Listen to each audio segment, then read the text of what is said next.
नमस्कार नीमच टुडे में आपका स्वागत है। नीमच के प्रसिद्ध समाज सेवी अशोक गंगानगर पर हुए हमले को लेकर नीमच के एसपी अमित तोलानी ने अपनी आखिरी प्रेस वार्ता में कई खुलासे किए। यह उनके लिए एक बड़ा चैलेंज था क्योंकि वे जाने से पहले नीमच के अशोक गंगानगर फायरिंग कांड की परतों को उजागर करना चाह रहे थे और इसमें वे सफल भी हुए। और जब वे प्रेस कॉन्फ्रेंस करने बैठे तो अपने पुलिस विभाग की पीठ थपथपाई, वही पूरे मामले को परंदर बताया। अशोक भाई गंगानगर पर हुए हमले को लेकर जो प्रमुख कारण सामने आए उसमें 3 कारण प्रमुख थे। पहला कारण था जमीन विवाद, दूसरा कारण था पारिवारिक विवाद, तीसरा कारण था वर्चस्व की लड़ाई और चौथा कारण था पैसों की लड़ाई। जी हाँ, जमीन विवाद का कारण बाबू सिंधी से था, वर्चस्व की लड़ाई का कारण बाबू सिंधी से था, पारिवारिक विवाद का कारण राकेश गंगानगर था और पैसों की लड़ाई का बड़ा कारण लक्की सिंहल था। ये 4 किरदार थे जिन्होंने अशोक भाई को मारने के लिए बड़ा षड्यंत्र रचा और उन्हें वे खत्म कराना चाह रहे थे।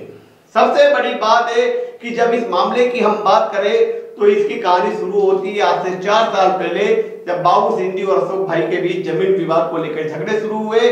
बाबू सिंधी एनडीपीएस सेक्टर में जेल गया तो भैरवगढ़ जेल में रहकर उसकी मुलाकात हुई निसार अहमद से।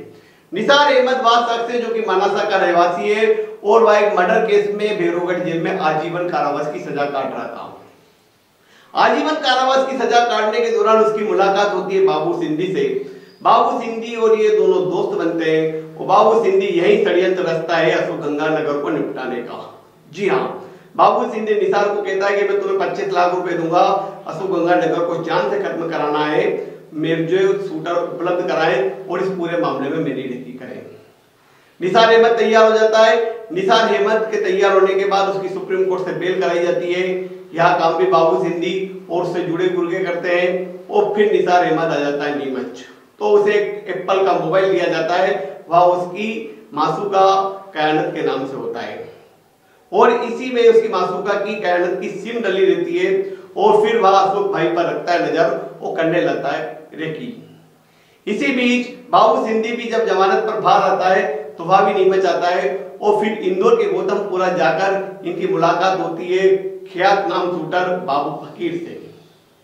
बाबू फकीर के साथ और एक मंसूर के सलीम नामक व्यक्ति के साथ मिलकर ये 6 शूटर तैयार करते हैं और करीब 2 करोड़ रुपए का सौदा किया जाता है अशोक भाई को जान से मारने का। साथ ही यह भी तय होता है कि अशोक भाई को अगर जान से मारेंगे तो मौके पर ही मौत होना चाहिए और मौत होते ही उसी दिन सभी शूटरों को 10-10 लाख रुपए केस दिए जाएंगे। यह सब तय हो जाता है। इसी बीच इस मामले में एंट्री होती है लक्की सिंहल की। जी हाँ, लक्की सिंहल बाबू सिंधी का एक पुराना पार्टनर रहा है और वह नीमच के सीए का बेटा है। इस मामले में जब लक्की बाबू सिंधी के साथ रहता है तो वह उसे अपने षड्यंत्र में शामिल करता है और अशोक भाई की रेकी करने के लिए कहता है।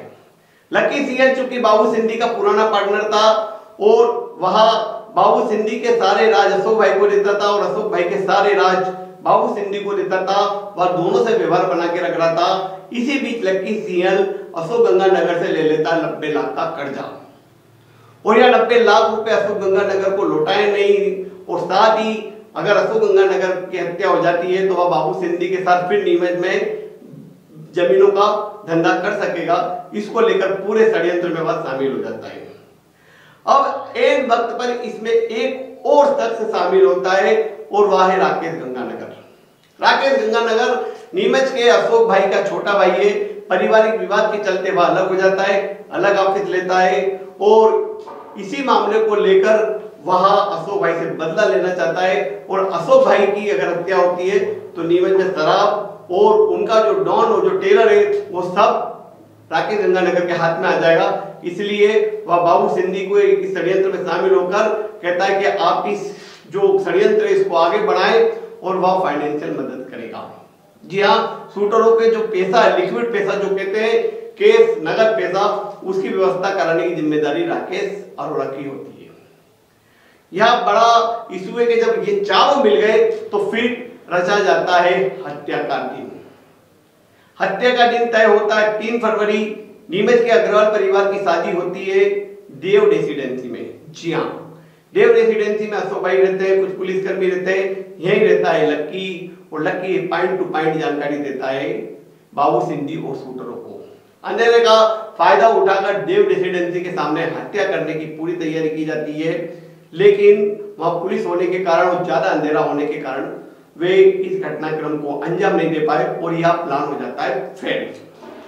फिर बात करते हैं दूसरे दिन की 4 फरवरी को, फिर एक क्रेटा गाड़ी जो कि बाबू सिंधी के मुनीम की होती है, और यह क्रेटा गाड़ी बाबू सिंधी की जाकर मुनीम से लेकर आता है और मुनीम के पिताजी उसको चाबी देते हैं। इसी में सारे शूटर सवार होते हैं और इन शूटरों में जो 4 शूटर रहते हैं वे इस गाड़ी में बैठते हैं, 2 शूटर बाइक पे रहते हैं और फिर सुबह से शुरू होती है अशोक भाई की रेकी।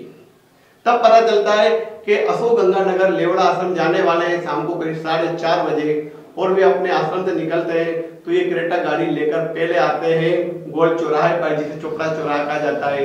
उसके बाद ये राकेश गंगानगर के जो नया ऑफिस है लायंस पार्क के सामने, वहां आ जाते हैं और उधर से जैसे अशोक भाई आते हैं तो यह क्रेटा गाड़ी उनके सामने लग जाती है और उसमें से एक शूटर उतरता है जो कि अशोक भाई पर फायरिंग करता है। 2 फायर होते हैं लेकिन वे बच जाते हैं और गाड़ी बढ़ा देते हैं। इसी बीच उनके पीछे जो गाड़ी अशोक भाई की जो बॉडीगार्ड की जो गाड़ी रहती है, जो उनके गार्ड रहते हैं, वो जवाबी फायरिंग करते हैं और इसमें बाबू फकीर मारा जाता है और 3 शूटर भाग जाते हैं। यह घटनाक्रम पूरा इस तरह से होता है, लेकिन बच जाते हैं अशोक गंगानगर। जी हाँ, इस पूरे इतना षड्यंत्र रचने के बाद भी अशोक गंगानगर बच जाते हैं। अब पुलिस की इन्वेस्टिगेशन जब शुरू होती है तो जो मोबाइल बाबू सिंधी ने निसार अहमद को दिलाया था, एप्पल का मोबाइल, वही मोबाइल मिलता है क्रेटा गाड़ी में। इसकी जब तलाश की जाती है साइबर सेल द्वारा तो पता चलता है कि यह मोबाइल में जो सिम है वह है किसी कायनात नाम की लड़की की। यह कायनात नाम की लड़की मनासा में रहती है जो कि निसार अहमद की गर्लफ्रेंड रहती है, और वह इस अपनी गर्लफ्रेंड को कई बार बाबू सिंधी की नएगांव निम्बाड़ा होटल में लेके जाता रहता है। और इस जब लड़की से पूछताछ की गई तो इसने बता दिया कि यह मोबाइल बाबू सिंधी ने निसार अहमद को उपलब्ध कराया। फिर पुलिस निसार अहमद को उठाती है और उसके बाद बाबू सिंधी पर हाथ डालती है और यह सारे राज खुल जाते हैं। जब ये सारे राज खुलते हैं तो इसमें कुल मिलाकर देखा जाए तो 6 शूटर शामिल रहते हैं, 2 ये षड्यंत्र 3 ये षड्यंत्रकारी शामिल रहते हैं, और साथ ही एक सलीम नाम का एक जो शख्स है मंदसौर का, वह भी लड़के उपलब्ध कराने का, शूटर उपलब्ध कराने का काम करता है, वह भी इसमें शामिल रहता है। और इस पूरे मामले में पुलिस ने बड़ा खुलासा करते हुए यह भी बताया कि 90 लाख रुपए जो लक्की सिंह ने अशोक भाई से ले रखे थे वहां नहीं देने पड़े, इसलिए वह इस हत्याकांड इस कांड में शामिल रहा और इस पूरे मामले में अहम भूमिका लक्की सिंह निभा रहा था। लक्की सिंह को पुलिस ने स्टार्टिंग में उठा लिया था, उससे पूछताछ की, लेकिन कहा जाता है कि उसके पिताजी ने कोर्ट में एक शायद आवेदन लगाया था जिसके दबाव में पुलिस को छोड़ना पड़ा। बाद में पिताजी ने कहा कि मैं इसको समय समय पर आपके सामने ले आऊंगा, लेकिन वहां से छूटने के बाद लक्की फरार हो गया और पुलिस ने लक्की पर 10,000 रुपए का इनाम घोषित किया है। तो इस जो कांड फायरिंग कांड के इसमें जो बड़े बड़े जो खुलासे अब हो चुके हैं और एसपी ने पूरी मेहनत करके इस पूरे मामले में अपनी पूरी टीम की पीठ थपथपाई। सबसे अहम भूमिका निभाई नीमच के एडिशनल एसपी नवल सिंह सिसोदिया ने, जो कि कई बार गौतमपुरा गए और इस मामले में जहां जाना था वहां गए। दूसरी भूमिका निभाई नीमच सिटी के थाना प्रभारी योगेंद्र सिसोदिया ने, जावद के थाना प्रभारी असलम पठान ने, नीमच के थाना प्रभारी सौरभ शर्मा ने और भगाना की थाना प्रभारी पुष्पा सिसोदिया ने, जी पुष्पा राठौर ने।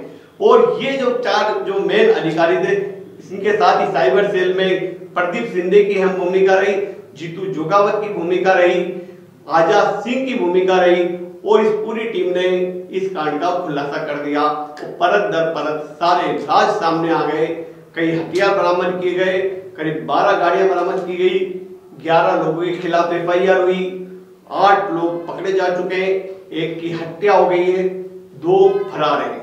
तो नीमच एसपी ने जाते जाते नीमच में जमीन पेशा वर्चस्व की लड़ाई में हुए अशोक भाई पर इस हमले की कहानी को उजागर कर दिया है और नीमच को अशांत होने से बचा लिया है। तो यह थी अशोक भाई पर जानलेवा हमले की पूरी कहानी कैसी लगी आपको हमें जरूर बताइएगा। देखते रहें नीमच टुडे।